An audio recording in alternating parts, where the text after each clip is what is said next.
My channel crash course. आज हम class 9 का mathematics exercise find the determinant of the following matrices. Determinant क्या होता है, जैसे कि हम प्रीवियस एक्सरसाइज में अपनी कर चुके हैं। डिटर्मिनेंट से रिलेटेड हमने एक्सरसाइज में काफ़ी क्वेश्चन किए हैं। नाउ हम एक्सरसाइज 1.5 को क्वेश्चन 1 पार्ट 1 स्टार्ट करने लगे हैं। अभी डिटर्मिनेंट में आपको पता है कि डिटर्मिनेंट में हम इसको सीधे कर्व से शो करते हैं। डिटर्मिनेंट को -1, 1, 2 एंड 0, क्योंकि डिटर्मिनेंट में हम इसकी क्रॉस मल्टीप्लिकेशन करते हैं। डिटर्मिनेंट में -1 मल्टीप्लाई 0, 0 से मल्टीप्लाई करेंगे। डिटर्मिनेंट में हमेशा जो मिड में साइन आता है वो माइनस का ही होता है। 2 मल्टीप्लाई 1, अब हम इसको मल्टीप्लाई करेंगे। -1 को 0 से मल्टीप्लाई करेंगे तो हमारे पास 0 ही आएगा, क्योंकि माइनस का साइन 0 से मल्टीप्लाई करने पर माइनस का साइन कुछ वैल्यू नहीं रखता, हमारे पास ये 0 ही आएगा। -2 1 2, 0 -2 हमारे पास -2 इसका डिटर्मिनेंट निकलेगा। ये हमारा इसका आंसर है डिटर्मिनेंट का। ये हमारा क्वेश्चन 1 का पार्ट 1 है। अब हम क्वेश्चन 1 का पार्ट 2 स्टार्ट करते हैं। पार्ट 2 हमारे पास b = 1 3 2 -2। इसका भी हमने डिटर्मिनेंट लेना है b। अब -1 3 2 -2 डिटर्मिनेंट में, जैसा कि मैंने आपको प्रीवियस क्वेश्चन में बताया कि हम डिटर्मिनेंट में हमेशा मल्टीप्लाई करते हैं, तो हमने डायगनल साइड्स जो होती हैं वो मल्टीप्लाई होती हैं। 1 -2 -2 और मल्टीप्लाई 3, क्योंकि -1 -2 माइनस का दरमियान में हमेशा माइनस का ही साइन आता है। 2 -3, 2 प्लस यानी कि 2 मल्टीप्लाई 3, -2 को 1 से मल्टीप्लाई करेंगे हमारे पास -2 आएगा, क्योंकि साइन हमारे पास माइनस का है। -2 3 6। अब देखिए यहाँ माइनस माइनस प्लस, हमारे पास साइन बड़ी रकम के साथ कौन सा साइन है, माइनस का साइन है, तो हम माइनस का साइन लगाएंगे। 6 और 2 8 हो जाएगा हमारे पास। ये हमारे पास इसका आंसर आ गया। नेक्स्ट हमारे जो नेक्स्ट 2 पार्ट्स हैं इसके 3 और 4, वो आपके लिए हैं। आप उसको प्रैक्टिस करें, वो भी सेम इसी तरह के पार्ट्स हैं। अब हम मूव करेंगे अपने नेक्स्ट क्वेश्चन नंबर 2 की तरफ। Okay student, we start question number 2। Find which of the following matrices are singular और नॉन सिंगुलर। सबसे पहले मैं आपको सिंगुलर एंड नॉन सिंगुलर का डिफरेंस बताऊंगी। Singular matrix and non singular. Singular matrix वो मैट्रिक्स होता है जिसमें हमारा स्क्वायर मैट्रिक्स, यानी कि कोई भी स्क्वायर मैट्रिक्स जो singular matrix, if determinant is of a is equal to 0, जिसका जो डिटर्मिनेंट होता है ना, वो जैसे ये डिटर्मिनेंट है, डिटर्मिनेंट का जो हमारे पास आंसर आएगा वो 0 के इक्वल होगा। इसको हम बोलते हैं सिंगुलर मैट्रिक्स। डिटर्मिनेंट का आंसर वो 0 के इक्वल होता है, इसको हम सिंगुलर मैट्रिक्स बोलते हैं। If determinant is not equal to 0, determinant का आंसर हमारे पास इक्वल के 0 के इक्वल नहीं होगा, ये हमारे पास होगा नॉन सिंगुलर मैट्रिक्स। ये अब आपको ये क्वेश्चन करने से भी पता चलेगा कि हम किस तरह से singular and non singular matrix निकालते हैं। सबसे पहले हम इसका सिंगुलर मैट्रिक्स और नॉन सिंगुलर मैट्रिक्स बताने के लिए हम इसका डिटर्मिनेंट लेंगे। तो now we find determinant A. Determinant जैसे कि प्रीवियस क्वेश्चन में हमने किया, डिटर्मिनेंट सेम हमने वैसे ही इसका डिटर्मिनेंट फाइंड आउट करना है। 2 4, इसको बिल्कुल सीधी लाइन आती है यहाँ पर। नाउ अब हम इसको मल्टीप्लाई करेंगे जिस तरह हम डायगनल्स को मल्टीप्लाई करते हैं। 3 × 4, 3 × 4, दरमियान में हमेशा माइनस का साइन आता है, जैसा कि मैंने आपको पहले भी बताया। अब 2 × 6, 3 4 12 -2 6 12। अब हम इसको माइनस करेंगे बिकॉज दरमियान में माइनस का साइन है। 12 - 12 0। अब हमारे पास ये क्या है, ये हमारे पास सिंगुलर मैट्रिक्स है। A is a अब हम यहाँ लिख सकते हैं A is a singular matrix, क्योंकि ये हमारे पास डिटर्मिनेंट जो है हमारा वो 0 के इक्वल आ रहा है, तो A is a singular matrix, A is a singular matrices. Okay, done. Now we move on second question का second part अब हम इसका करते हैं. second question का second part B. हम यहाँ इसको, क्योंकि हमारे पास यहाँ स्पेस है, हम यहाँ कर सकते हैं ये क्वेश्चन, तो हम यहाँ करते हैं. सेकंड क्वेश्चन का सेकंड पार्ट 4 3 1 and 2. अब हमने यहाँ भी इसका डिटर्मिनेंट लेना है. ये b इक्वल था, सॉरी मैं लिखना भूल गई. b equal b determinant equal 4 1 3 and 2. अब हमने जिस तरह प्रीवियस क्वेश्चन में किया इसी तरह हम इसमें भी करेंगे. इसको क्रॉस मल्टीप्लिकेशन करेंगे इसकी और माइनस करके हम इसका आंसर निकालेंगे और फिर देखेंगे ये सिंगुलर मैट्रिक्स है या नॉन सिंगुलर मैट्रिक्स है.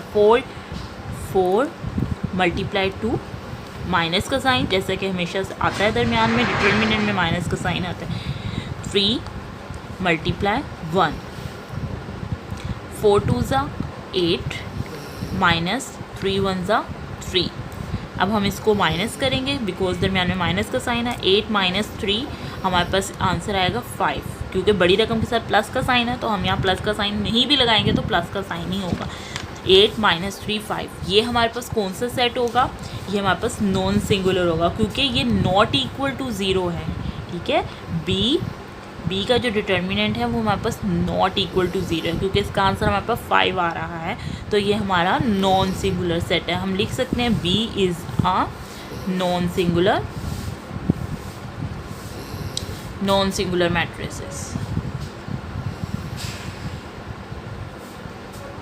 नाउ स्टूडेंट्स, इसके जो बाकी के 2 क्वेश्चंस हैं वो डिटर्मिनेंट निकाल के, और अब आपको पता चल गया सिंगुलर और नॉन सिंगुलर का डिफरेंस, तो आप इजीली उसको कर सकते हैं. बाकी के इसके सेकंड क्वेश्चन के बाकी 3 and 4 पार्ट वो आप खुद से कर सकते हैं. फिर भी अगर आपको कोई प्रॉब्लम होगी तो आप मुझे कमेंट में मुझे क्वेश्चन कीजिएगा और मैं आपको इंशाल्लाह अपनी नेक्स्ट वीडियो में उसका सॉल्यूशन बता दूँगी.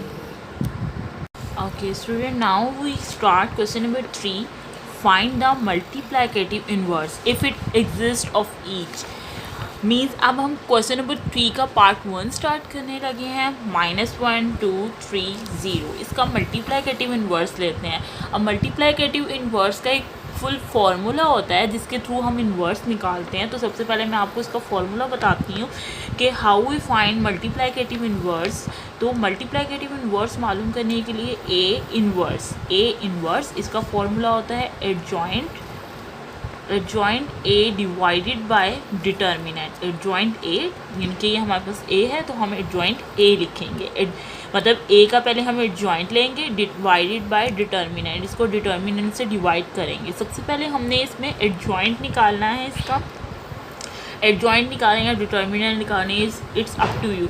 तो हम सबसे पहले इसका एडजॉइंट निकाल लेते हैं. एडजॉइंट ए, तो एडजॉइंट ए निकालने के लिए हम क्या करते हैं,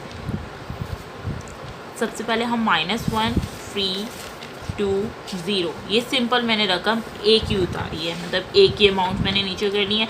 अब मैं इसका एडजॉइंट निकाल लेती हूँ. एडजॉइंट जैसा कि आपको निकालना आता है कि किस तरह से एडजॉइंट निकालते हैं. तो एडजॉइंट निकालने के लिए हम इसकी यहाँ वाली प्लेस का जो ये वाला क्रॉस, मतलब ये इस राइट साइड पे जो डायगोनल होता है हम इसके अमाउंट्स चेंज करते हैं, मतलब इसकी प्लेस चेंज कर देते हैं.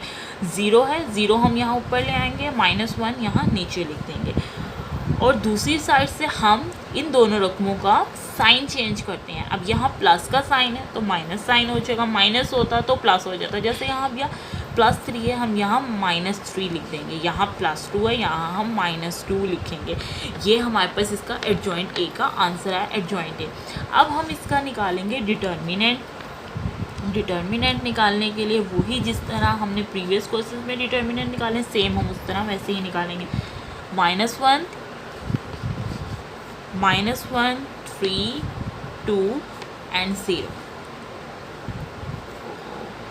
यहाँ हमने बिल्कुल इसको सीधी लाइन में, यस गुड. नाउ अब हम इसका डिटर्मिनेंट निकालेंगे.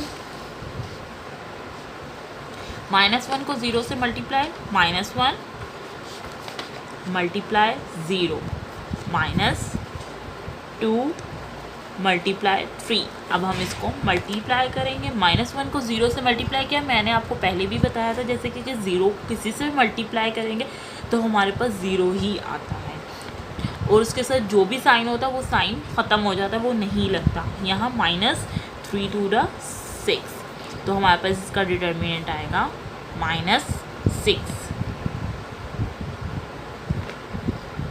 -6 हमारे पास इसका डिटर्मिनेंट आएगा।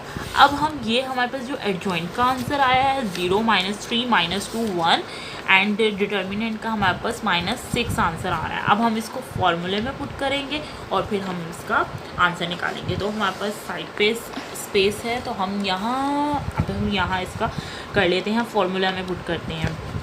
अब यहाँ हम दोबारा से फॉर्मूला लिखे ताकि आपको ज़्यादा क्लियर हो जाए। A inverse equal adjoint A divided by determinant. अब हम इसको इजीली इसके फॉर्मूले में अब पुट कर देते हैं, ये रकम।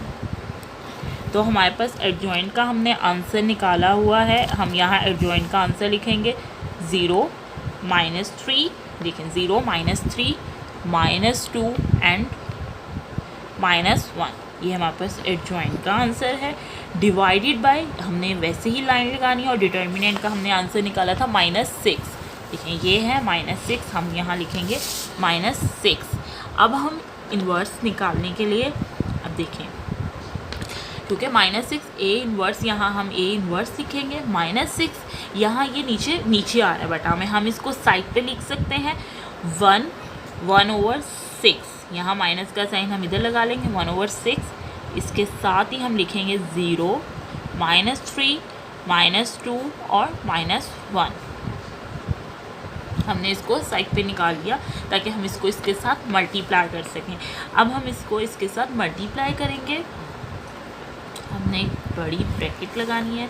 -1/6 को हमने अंदर वाली सारी रकमों के साथ अपनी मल्टीप्लाई करना है। जैसे अब 0 है, 0 के साथ अगर हम मल्टीप्लाई करेंगे तो हम ऐसे ब्रैकेट लगा लेंगे।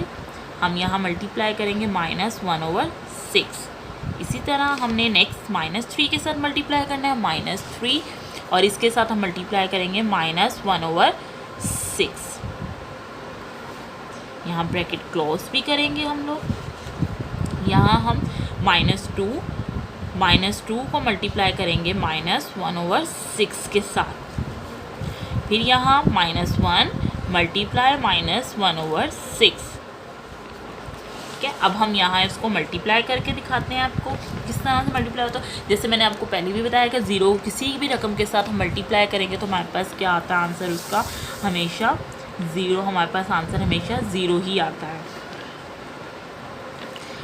और इसके बाद हम अब इसको देखते हैं। देखें अब यहाँ ये मल्टीप्लाई हो रहा है, जब मल्टीप्लाई होता है तो हम क्रॉस कटिंग भी उसकी कर सकते हैं। जैसे 3 1 3, 3 2 6, तो ये 1 जो है तो ऑब्वियसली ख़त्म हो गया। 1 1 1, जब हम इसको मल्टीप्लाई करेंगे 1 1 1 और 1 1 1 और माइनस माइनस प्लस हो जाएगा, तो हमारे पास यहाँ 1/2 इसका आंसर आ जाएगा। नेक्स्ट हम इसको भी क्रॉस कटिंग कर सकते हैं। 2 1 2, 2 3 6, तो माइनस माइनस प्लस हो गया, 1 1 1 और यहाँ 3 का 3 आ गया, 1/3 हमारे पास इसका आंसर आ गया। अब हम -1 को जब नीचे वाली रकम से करेंगे तो यहाँ मल्टीप्लाई क्रॉस कटिंग तो हो नहीं सकता, हम मल्टीप्लाई करेंगे 1 1 1 माइनस माइनस प्लस 1 1 1 और 6 का 6 आ गया, 1/6। ये हमारे पास आंसर आएगा A इन्वर्स का। A इन्वर्स का हमारे पास आंसर आएगा। यहाँ भी हम A इन्वर्स लिख लेते हैं, ये हमारे पास A इन्वर्स का इसका आंसर हमारे पास आ गया। अब हमारा जो नेक्स्ट क्वेश्चन है B, नेक्स्ट क्वेश्चन इसका क्वेश्चन नंबर 3 का अब हमने सेकंड पार्ट स्टार्ट करना है। Okay student, now question number 3 का सेकंड पार्ट हम स्टार्ट करने लगे हैं। वो भी सेम उसी तरह होगा, मल्टीप्लिकेटिव इन्वर्स। सबसे पहले हमने इन्वर्स का उसी तरह फार्मूला लिखना है जिस तरह हमने प्रीवियस क्वेश्चन में अपने फार्मूला लिखा है, एडजॉइंट B। अब यहाँ हम एडजॉइंट B लिखेंगे और हमने यहाँ भी A इन्वर्स नहीं लिखना, B इन्वर्स लिखना है, क्योंकि हमने B का इन्वर्स लेना है। तो हम यहाँ लिखेंगे B inverse adjoint B divided by determinant. Determinant भी हम बी का ही लिखेंगे, डिटर्मिनेंट बी। अब सबसे पहले हम यहाँ इसका एडजॉइंट लेंगे, एडजॉइंट बी। तो एडजॉइंट बी हम डायरेक्ट ही निकाल लेते हैं। जैसे मैंने आपको पहले बताया था कि हम यहाँ की प्लेस चेंज करते हैं, इन रकमों का प्लेस चेंज करते हैं, तो हम यहाँ इसकी प्लेस चेंज करेंगे। -5 ऊपर आ जाएगा और -1 ऊपर था, 1 नीचे आ जाएगा। इस साइड के हम साइन चेंज करते हैं, तो हम साइन चेंज करेंगे। +2 है, यहाँ आके -2 हो जाएगा, -3 है, यहाँ आके +3 हो जाएगा। तो हमारे पास ये एडजॉइंट बी आ गया। अब हमने इसका डिटर्मिनेंट लेना है। तो डिटर्मिनेंट निकालने के लिए डिटर्मिनेंट बी हमने उसी तरह सेम प्रोसेस करना है, 1 2 -3 -5, क्योंकि हमने ओरिजिनल रकम का डिटर्मिनेंट लेना होता है और एडजॉइंट का नहीं। एडजॉइंट का ही हमारे पास आंसर आ गया। अब हम इसका डिटर्मिनेंट लेंगे, 1 × -5 माइनस, दरम्यान में माइनस का साइन आता है, 2 × -3। अब हम इसको मल्टीप्लाई कर लेते हैं। 5 1 × 5, जो इसके साथ माइनस का साइन है, माइनस का साइन इधर लगेगा, माइनस और ये वाला माइनस, माइनस और माइनस। 5 1 × 5 पहले लिख लेते हैं, माइनस माइनस प्लस, 3 2 × 6। तो हमारे पास इसका आंसर प्लस माइनस, माइनस बड़ी रकम के साथ प्लस का साइन है, तो हम यहाँ प्लस का साइन नहीं भी लगाएंगे तो ठीक है। यहाँ हमारे पास इसका आंसर आ जाएगा 1, मीन्स हमारा डिटर्मिनेंट जो आया 1 आया। अब हमने इन्वर्स का फॉर्मूला लगाकर इन्वर्स में दोनों रकमें पुट करके, जिस तरह हमने पहले क्वेश्चन किया, वो हमने करना है। अब हम यहाँ लिखेंगे बी इन्वर्स, फॉर्मूला लगाएंगे बी इन्वर्स में एडजॉइंट बी और डिवाइडेड बाय डिटर्मिनेंट बी। अब एडजॉइंट का हमारे पास जो आंसर आया है, एडजॉइंट का आंसर हमारे पास ये एडजॉइंट का आंसर है, तो हम एडजॉइंट का आंसर ये लिखेंगे, -5 -2 3 and 1। ये हमारे पास एडजॉइंट का आंसर है। डिवाइडेड करेंगे हम डिटर्मिनेंट से, डिटर्मिनेंट का आंसर हमारे पास 1 आया है स्टूडेंट, तो हम यहाँ लिखेंगे 1। अब इसी तरह जिस तरह हमने प्रीवियस क्वेश्चन भी किया था, इस तरह अगर हम 1 को साइड पे लाके और 1 को इन सब के साथ डिवाइड करेंगे, 1 को इन सब के साथ डिवाइड करेंगे तो हमारे पास सेम आंसर आएगा। तो हमें डिवाइड करने की, क्योंकि अगर देखें 5 के नीचे हम 1 लगाएंगे, 2 के नीचे 1, 3 के नीचे 1, तो हमारे पास आंसर तो सेम ही आएगा। तो हमारा आंसर यही होगा, -5 -2 3 and 1। ये हमारे पास बी इन्वर्स का आंसर है। बी इन्वर्स का ये हमारे पास आंसर आ गया, बी इन्वर्स का। तो हमारे पास ये इसका आंसर आ गया।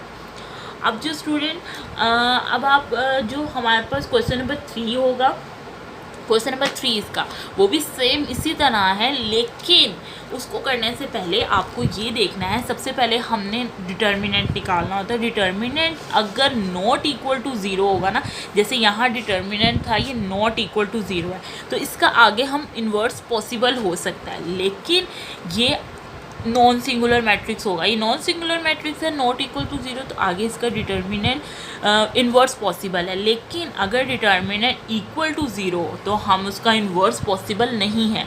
सिंगुलर मैट्रिक्स, आप हमेशा ये याद रखिएगा कि सिंगुलर मैट्रिक्स का इन्वर्स पॉसिबल नहीं होता। अगर उसका डिटर्मिनेंट ही 0 आ गया तो हम उसका आगे इन्वर्स नहीं ले सकते, क्योंकि आगे इन्वर्स लेंगे तो उसका आंसर ऑफ कोर्स 0 आएगा। 0 को मल्टीप्लाई या डिवाइड किसी से भी करेंगे तो 0 आएगा, तो उसका आगे इन्वर्स पॉसिबल नहीं होता। ये आपने याद रखना है हमेशा। आपने जिस भी रकम का जब भी इन्वर्स लेना है तो उससे पहले सबसे पहले आप डिटर्मिनेंट निकालोगे, और डिटर्मिनेंट अगर सिंगुलर मैट्रिक्स होगा तो उसका इन्वर्स पॉसिबल नहीं होगा, और अगर नॉन सिंगुलर मैट्रिक्स होगा तो उसका इन्वर्स पॉसिबल है। ठीक है, तो अब आपका question number 3 and question number 4 वो आप खुद कर सकते हैं।